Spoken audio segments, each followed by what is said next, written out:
everyone.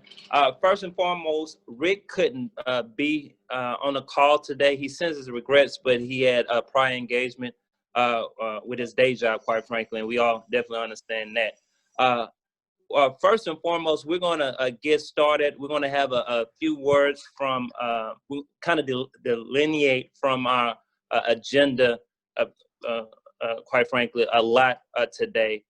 We're going to first start with some remarks from Marvin Odom, the city czar for recovery, and then remarks from Representative Armando Wally. So first we'll have Marvin.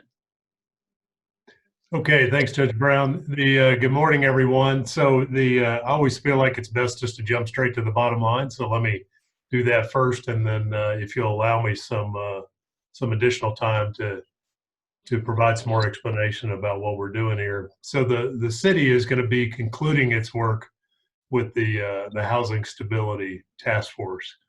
Now the context here is positive. I recognize obviously that it comes with mixed emotions, but again, let me just take a minute to explain a little bit of that. Also to say, and of course Judge Brown introduced it that way, there's a part B to this discussion as well, regarding how the county and the task force want to proceed and move forward. But I first wanted to address what is a City of Houston decision, and really it's a decision to revert back to the established governance and the process that exists within the city structure. So let me go into that a little bit more. I think there's a couple of reasons here. You know, one is that as I know you heard me say at the very beginning of this whole process and the formation of the task force, the city's goals were primarily how to better understand how to spend the available CARES Relief Fund money that had been allocated to the city, and of course guidance in that same vein along future appropriations. The second main goal here was alignment with the county, and Armando and I working together, and of course that just comes from a basic understanding that the more we do together, the better, and the greater the impact can be, and the less confusion out there, of course. And then there's the a third element that's certainly less definitive, which is just the fact that we all know that good things happen when the right people come together, and you get some different ways of thinking and good ideas that can be implemented. And I've got a couple of cases where I want to share what I mean by that exactly, but it extends not just but to what the city and the county have done in terms of how programs have been executed, but also the things that happen outside of the city and the county. I'm talking about some of the volunteer coordinations, just the coordination amongst all the parties here and so forth. So I look at the last couple of months as a success, as defined what those goals were. And so here's specifically what I'm thinking about. And that is first of all, the rent relief programs, which is obviously the most outstanding piece of what's been done, the most impactful piece of what's been done. And those programs, and clearly this last round of programs are better because of the Housing Stability Task Force recommendations. We did end up in a situation where it was more aligned with the county than it would have otherwise been, which I think is good. The city program, in it's hard to be. I said when I talked to Judge Brown earlier, I said I'm a numbers person in a lot of ways, and I look at the alignment between the city's rent relief program that went out last time and its ability to adapt to the recommendations coming out of the task force, and I see it, in that 85 to 90% aligned area. And if not for expediency to get it out there, we may have even gotten to near 100%. So I see that as a very strong impact from the task force. And in that vein, of course, if we manage to get some additional funding or new appropriations from the federal government, then I'm sure that next program will be even better on the same line of thinking. On the eviction ordinance recommendation, I mean, obviously, to make the most obvious statement of the day, the city clearly decided not to go that direction. And I know it was a strong recommendation from the task force. Everybody will have their own opinion about, the reasons why the city chose not to do that, be it legal risk or other issues. But anyway, just full recognition that we don't have agreement on that, and certainly don't expect agreement on everything. But I do want to say that recommendation and the conversation that followed over the next couple of weeks is frankly exactly what spurred and accelerated the second rent relief program. So on the city side of that, the 15 million plus the 5 million or 4.5 million of philanthropic dollars that were pulled in with that wouldn't have happened on that timeline. It probably would have happened eventually, but wouldn't have happened on that timeline had it not been for what was initiated through that recommendation. So again, I know not exactly the intent of the task force, but another example for me of the type of impact that it's had. And I think finally on the category, which had been discussed a couple of times, that recommendations were coming out around education, legal access, legal support. I don't think I spoke to the whole task force at the time, but I know I spoke to the leadership and tried to help everybody understand that we heard that message loud and clear, and that as that last rent relief program was being put together and approved through city council, well, then the $500,000, for example, that you saw going directly to Lone Star Legal Aid was a direct result of hearing that recommendation and making sure some of the money went to support that legal access and I call it education. You may have a different word for it, program to support help people understand what their rights are. So that's the bulk of what I want to say. There's one or two other really important points here, but just to clarify that, we sit here at this point and there's no additional CRF, CARES Relief Fund, available to be allocated at the moment. The city's program, and I presented to the city council sometime in the last 2 weeks the full breakdown of that program. It is fully allocated at this point, with the exception of a relatively small contingency, and that contingency is being held primarily for the health side, not knowing exactly what those expenses are going to be between now and the end of the year.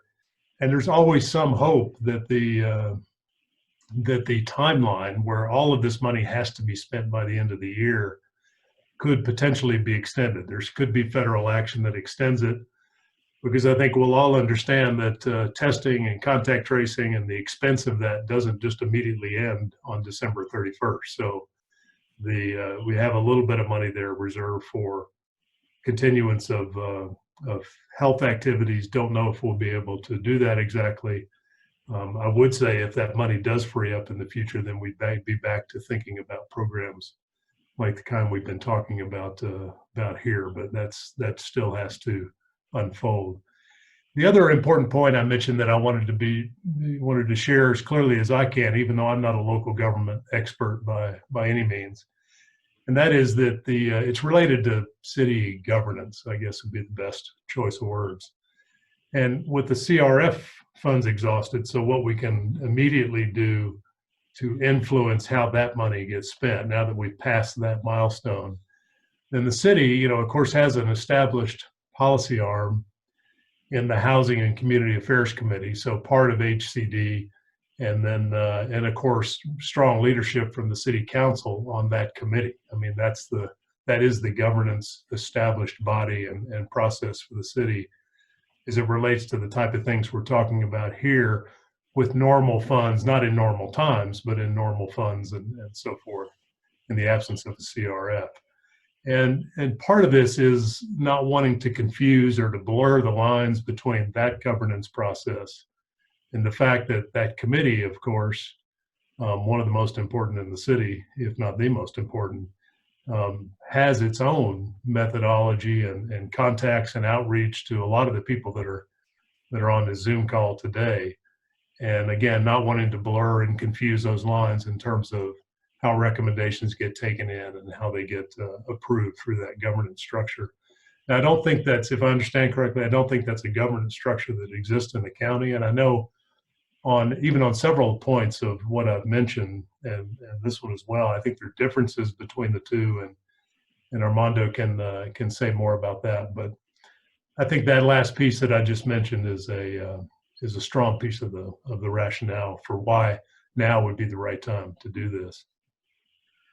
First of all, I'm not sure there ever is a great time to do this, but just so you understand the reasoning here. I'll just conclude with this, and then happy to answer anything that I can answer from any of you. But this, my expression is just unbelievable appreciation for what you've done. First of all, that you're willing to come together and do this. That in some cases, I know people are dedicating their personal time, which is not unusual for so many of you, given what you're doing, but also your organization's time and skills and resources. And hopefully I've done a fair job of expressing the impact that I think that's had. And I would just wish I had the words to express how deeply I appreciate that, and on behalf of the mayor as well, as I say that. So Judge Brown, let me pause there, and Stephen, and just open it up to see if there's any questions that people want to ask me before before we move to Part B, or actually however you want to manage it is totally fine with me. So I think what we'll thank you, Marvin. I think maybe what we'll just do is unmute everybody, and if people have, well, actually, maybe before folks ask questions, Marvin, if maybe we'll let Armando say a word or two, and then Sure. they may be able to let up for questions. Thank you, Marvin. Thank you, Judge Brown. And I know Rick, speaking to him, he also sends his regrets for not being here as well on the call. But look, let me just tell you, I'll be frank with you. I certainly appreciate all the work that the task force is doing and will continue to do. So that's first and foremost, because it's something that I feel passionate about as well. It's personal for me as well, being that I've experienced this type of eviction process in the past. And so just know that's where I'm coming from, and that's from a personal perspective, but also from a policy perspective. I know that the county judge is, in speaking to her, is very concerned about moving forward, particularly as it relates to how to bring in policy recommendations moving forward. So I would just say, in talking to her, and we respect the mayor's decision on ending their participation, but what I would say in speaking to her in that vein is that to the extent that this group wants to continue, the judge, in talking to her the last several days, really does want to continue this work.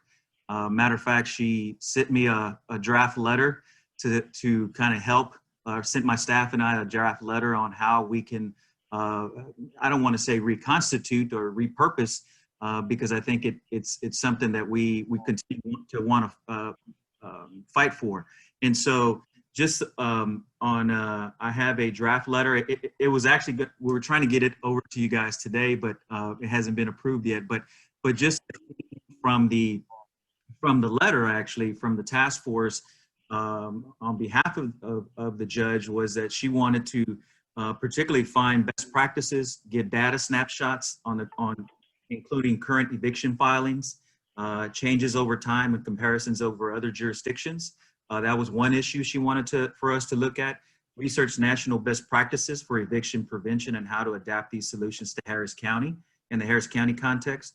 Information on why evictions are still occurring despite the federal moratorium.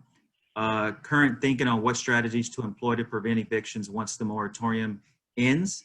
Recommendations on potential next steps for Harris County to consider. So I think there's certainly a good amount of work to continue.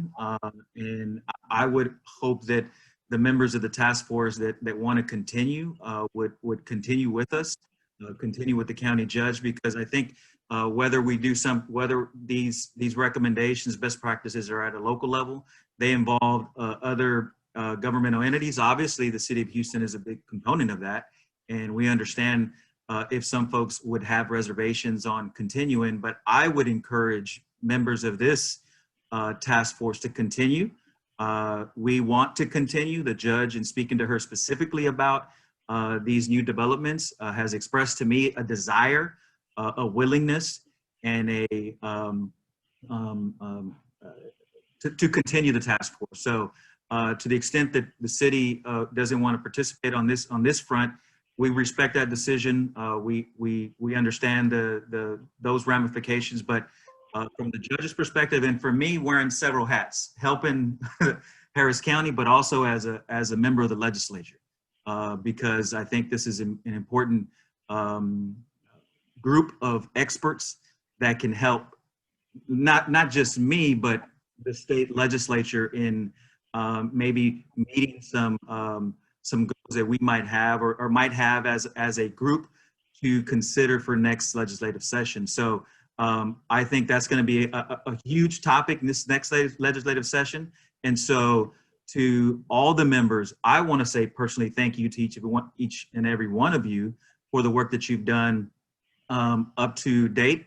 And I would hope that we can continue that work moving forward. And I would encourage you to continue this work with us. Stay with us on this journey that we're trying to respond to in housing stability, in the arena of housing stability. So I will stop there, but I'm glad to answer any questions folks might have. But again, we want to continue. The judge wants to continue. And we hope that you can continue with us doing this work. And thank you, Judge Brown, and thank you, Marvin, for your words. And we'll obviously probably we'll let folks digest this and see how folks want to move forward. But I just, again, for the 5th time, the judge does want to continue this work. Representative Wiley, Marvin, thank you all for that. Marvin, I just want to tell you my sincere appreciation for your work. Nothing moves, quite frankly, without constructive conflict. And you've been the constructive piece through all this and getting us with you and your work with Representative Wiley, getting the city. Think about the city and county have one website. The city and county have looked at vulnerable populations and equity in a way that we haven't done in the past. The city and county have put money into access to justice and legal aid for the first time in a long time. And a lot of that has to do with your work and Representative Wiley's work. What we're gonna do now, Claire, I know there's a hand raising feature that everybody has. If not, feel free to put your question in the comments. So in the chat room, the questions that go in the chat room, Claire, if you don't mind to read those out loud. Otherwise, if anybody can if you want to raise your hand and ask a question, we'll unmute you now.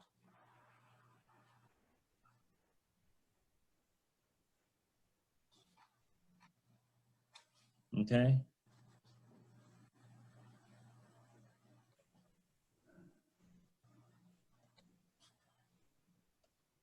Any questions? All right. Judge Brown, let me just say, if I can, just say one other thing. I think what I want to be sure and not do is leave the impression somehow that all the topics that Armando articulated so well about the importance of all this very important, all these aspects associated with housing stability are somehow less important to the city now than they were yesterday. That is absolutely not the case. This is really a reversion to the governance, respecting the governance process that exists in the city. I think I challenge myself on whether or not I would say this now or later, but I'll say it now, and please don't let it confuse anything. I'm a 100% believer in the work that this group is doing. I think it's a very unique group. So, I can't and won't be representing this group as a co-sponsor with Armando. But if you do choose to continue and you're interested in one more member of the task force, I, as a personal individual, would be open to doing that if it would be of any interest to you all. And I think being able to, have that link back, and I am in a position for a while now to have some voice and opinion. into what happens in the city. It's just a voice, it's just an opinion, but sometimes it has some influence. So I'll just lay that out there as well. That's it. Thank you. Thank you, Marvin. Thank you for those comments. Claire, I think we have one question.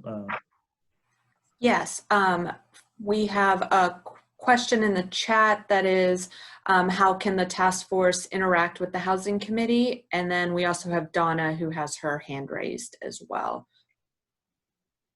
On the question, I think it's a great question, and to me, exactly the right question. So how does it interact with the housing committee? And rather than give you, again, my less educated local government answer, what I'll be happy to do is meet with Tom, talk about that explicitly.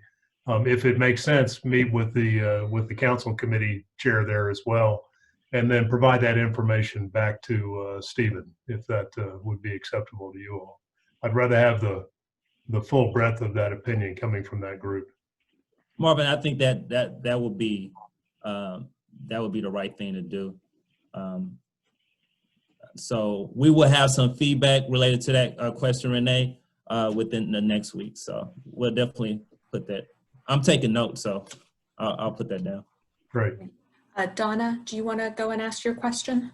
Yeah, I don't have a question. I just wanted, Marvin, I wanted to say thank you to you, and if you'll relay that to the mayor and to the city from Lone Star Legal Aid. We certainly appreciate the efforts made by the city and the funding that we received from the endowment, the Houston Endowment.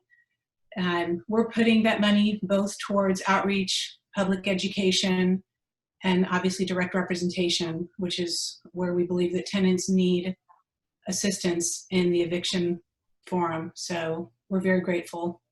I just wanted to say thanks. No, thanks. And I really appreciate that. And by the way, as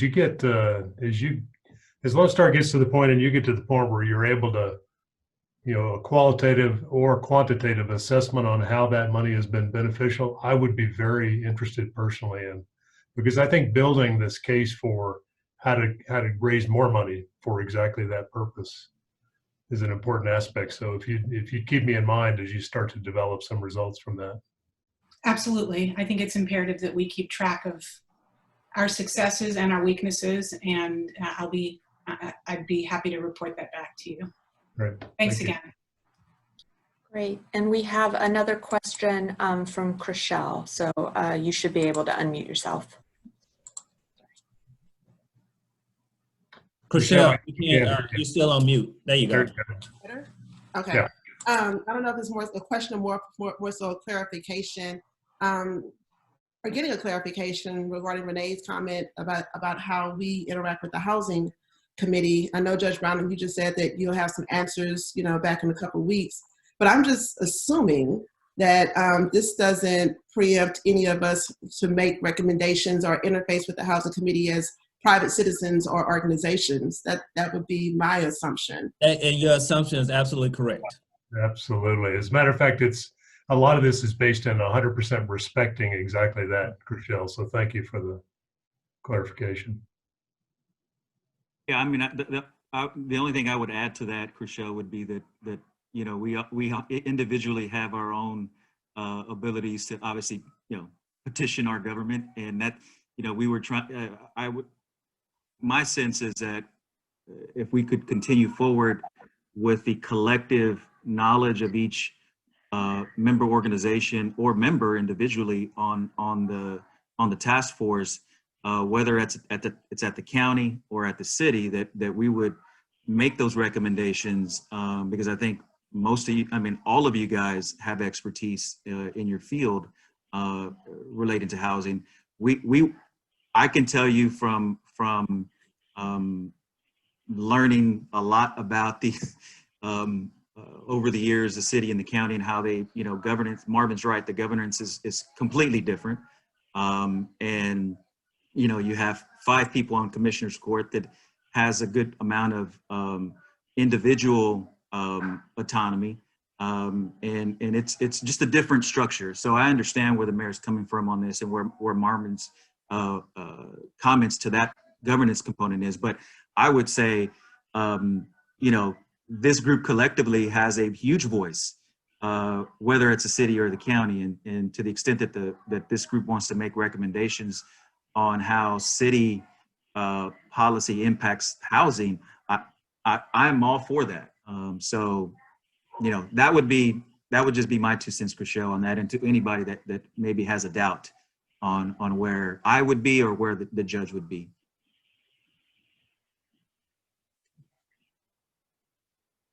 If I can just for a minute, I just want to again say thank you both to Marvin and Ben, who's been also working very closely with us. And I think that, you know, from the outset of even considering sort of calling for the creation of a task force, and then the work of really helping identify a broad set of stakeholders that could bring various perspectives to some of the issues.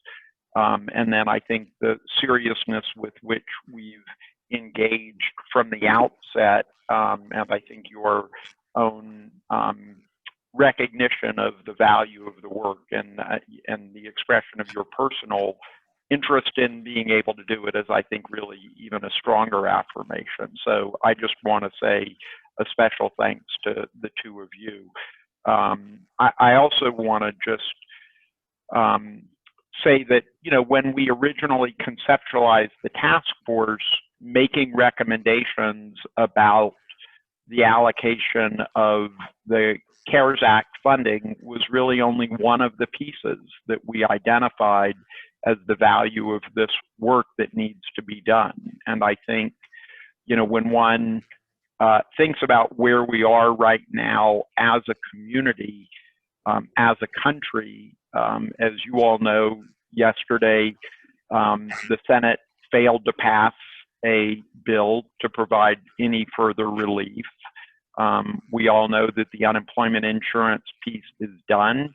We know that the CDC moratorium is now in place and will obviously need to be figured out. And in many ways, I think that there are as many, and if not more, kinds of questions, and as many, if not more, needs for us to really help grapple with in terms of minimizing the impact that that people are going to feel over the next months, and the fact that we don't know how many months that will be, and the notion that there may not be any more federal resources to spend on this issue, I think makes the work for us as a task force even more urgent and compelling than even perhaps it was before. So I think as we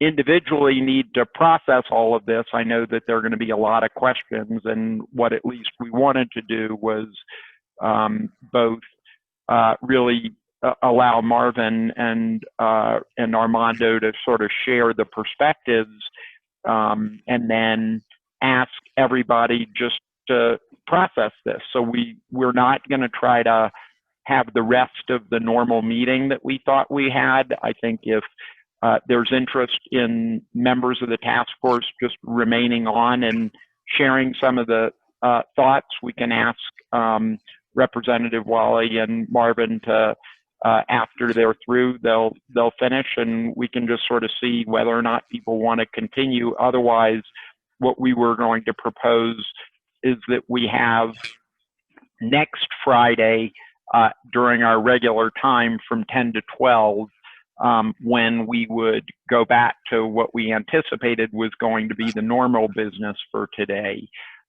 We also will be convening a meeting of the Rental Assistance Working Group that will be doing two things early next week. One is working with Renee and the team at Baker Ripley to understand where we are on the combined city-county rental assistance programs, and to really get a full report and be able to understand how things are going, and or whether or not there are any things that the task force might consider recommending to make it even better. The second thing is really wanting to begin to identify the myriad of issues that we think the CDC moratorium raises, and to really think about what the impact is of that new set of issues over the set of issues that we were previously thinking that we would be working on. So let me stop there and again, just open up the floor to anyone else that wants to jump in.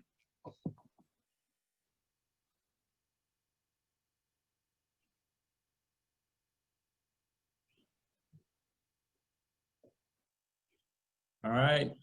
Anybody? Like I said, when I perform a wedding, speak now.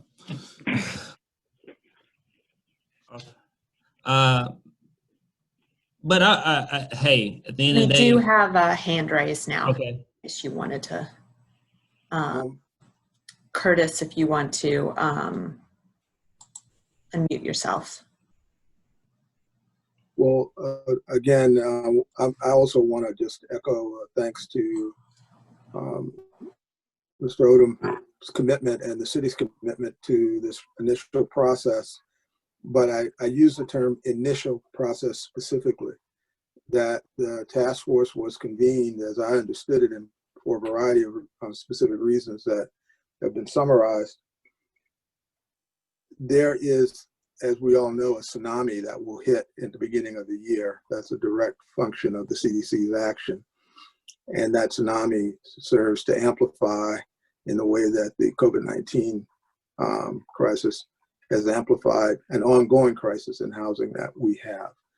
And in terms of a collaborative response across the various aspects of the housing market, from the advocates to property managers and owners, this task force has served as a platform to bring together those bodies in a way that I have not seen come together. And I think that that aspect of the work, that is to work at problems to come together to work at different ends of the problem simultaneously, is a fantastic opportunity to create change.